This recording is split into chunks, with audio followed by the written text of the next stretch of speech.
Hello everyone, how are you all. वैदिक शिक्षा के सेगमेंट में आज हम डिस्कस करेंगे जज और मजिस्ट्रेट, इन दोनों में क्या डिफरेंस होता है। तो इस बारे में भी लगातार मुझे प्रश्न मिल रहे हैं कि सर जज और मजिस्ट्रेट, न्यायाधीश और दंडाधिकारी में क्या डिफरेंस है, बताइए। तो आज मैं बताने वाला हूं जज और मजिस्ट्रेट में क्या डिफरेंस है। तो ध्यान से सुनिएगा ये लेक्चर, और अभी तक अगर आपने इस चैनल को सब्सक्राइब नहीं किया है तो पहले सब्सक्राइब कर लीजिए और सुनिए इस लेक्चर को ध्यान से। तो जज और मजिस्ट्रेट दो तरह के मामले होते हैं, एक होता है सिविल मामला, एक होता है दांडिक मामला। सिविल मामले को हिंदी में कहते हैं व्यवहार विधि, व्यवहार मामले।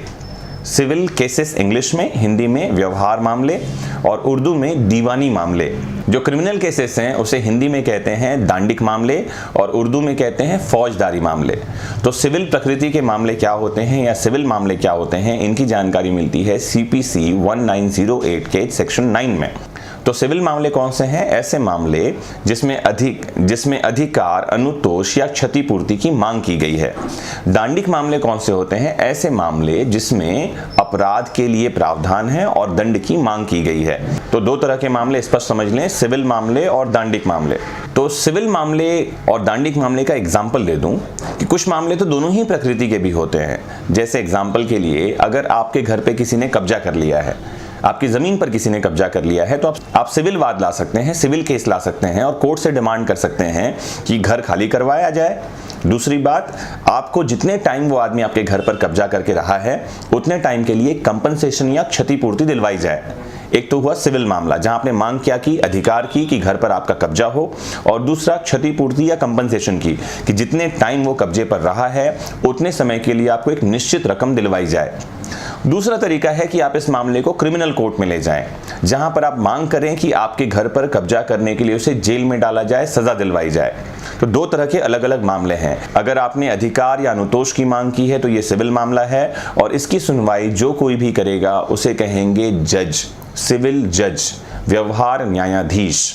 लेकिन वहीं आपने अगर दंड की मांग की है तो जो कोई इस मामले को सुनेगा उसे कहेंगे दंडाधिकारी, मजिस्ट्रेट।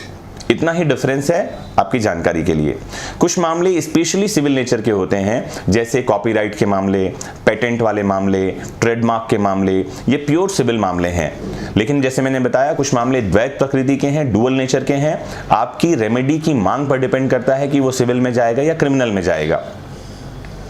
तो इतनी सारी बात इंपॉर्टेंट है जज और मजिस्ट्रेट के लिए। ये बैठते हैं लोअर कोर्ट में, सबसे नीचे जो न्यायालय है वहां ये बैठते हैं सिविल जज और जुडिशियल मजिस्ट्रेट फर्स्ट क्लास या सेकंड क्लास।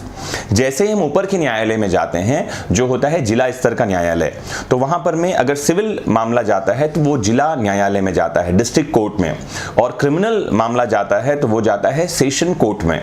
तो जो डिस्ट्रिक्ट कोर्ट में बैठते हैं, जो सेशन कोर्ट में बैठते हैं, कई जगह आपने देखा होगा जिला और सत्र न्यायालय ऐसा लिखा रहता है कोर्ट के सामने। ये जिला न्यायालय वो है जो सिविल मामलों को सुनेगा, और ये सत्र न्यायालय वो है जो क्रिमिनल मामलों को सुनेगा।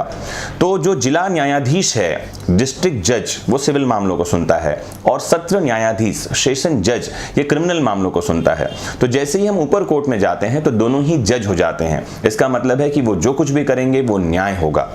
लोअर कोर्ट में जज और मजिस्ट्रेट हैं, ऊपर कोर्ट में दोनों ही जज हैं।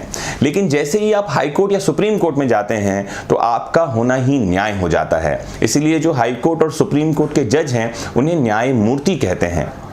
आपने शब्द सुना होगा न्यायमूर्ति, जस्टिस, मतलब उनका होना ही न्याय है, वही न्याय के प्रतिरूप हैं। तो इस तरह से हम जज, मजिस्ट्रेट, न्यायाधीश और न्यायमूर्ति इन शब्दों में डिफरेंशिएट करते हैं। मुझे उम्मीद है कि ये काम की जानकारी आपको समझ में आई होगी, पसंद भी आई होगी। तो हम लॉ की जानकारी लोगों तक पहुंचा रहे हैं, ये सोशल कॉज कर रहे हैं इस चैनल के माध्यम से। आपको भी एक छोटा सा काम करना है, थम्स अप करिए अगर आपको ये वीडियो पसंद आया है, और किसी और टॉपिक पर, इंटरेस्टिंग टॉपिक पर, या ऐसे किसी टॉपिक पर जो आपके सिलेबस में है, कॉम्पिटिटिव एग्जाम में है, या जो आपको परेशान कर रहा है लीगली या सोशली, उस बारे में आप मुझे सीधे कमेंट बॉक्स में लिख सकते हैं। मैं कोशिश करूंगा कि उस टॉपिक पर एक लेक्चर बनाऊं, या वो टॉपिक पर्सनली आपसे रिलेटेड है तो कोशिश ये की जाएगी कि आप तक उसका उत्तर पहुंचाया जाए। आज के लिए इतना ही, फिर मिलते हैं इसी चैनल पर एक नए टॉपिक के साथ। Bye bye, take care, have a nice time.